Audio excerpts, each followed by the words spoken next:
ఉపాధ్యాయులకు మరియు నా ప్రియమైన స్నేహితులందరికీ నమస్కారం. నా పేరు జోయా తాసు.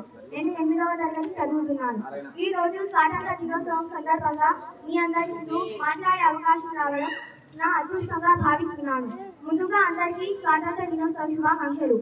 ఏ దేశం ఎగినా, ఎందుకు కాలినా, ఏ పీఠం ఎక్కినా, ఎవరేమనినా, పొగడరాని తల్లి భూమి భారతిని, నిలుపరాని దాటి ముందు గౌరవము. మనం ఎక్కడున్నా, ఏ స్థాయిలో ఉన్నా మన మాతృభూమిని గౌరవించడం మన మొదటి కర్తవ్యం. కొన్ని వందల సంవత్సరాల పాటు బ్రిటిష్ వారు మా దేశాన్ని పాలించారు అనడం కంటే మన దేశంలో మనల్ని బానిసలుగా చూశారు. వారి నుండి మించి పొందడం కోసం మన పూర్వీకులు ఎన్నో పోరాటాలు చేశారు.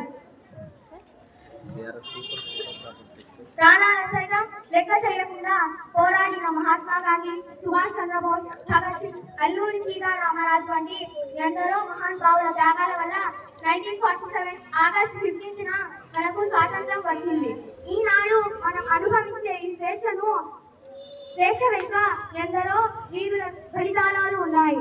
దేశం అంటే మట్టి కాదు, దేశం అంటే మనుషులు అన్న గురజాడ గారి మాటలు మనం ఎప్పుడూ మర్చిపోకూడదు. కుల మతాల భేదాలు లేకుండా మనం అందరం భారతీయులమని గర్వంగా చెప్పుకోవాలి.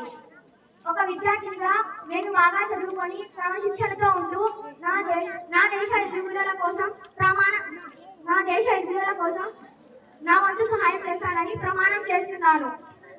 నాకు ఈ అవకాశం ఇచ్చిన అందరికీ ధన్యవాదాలు తెలియజేస్తూ సెలవు తీసుకుంటున్నాను. బోలో భారత్ మాతాకి.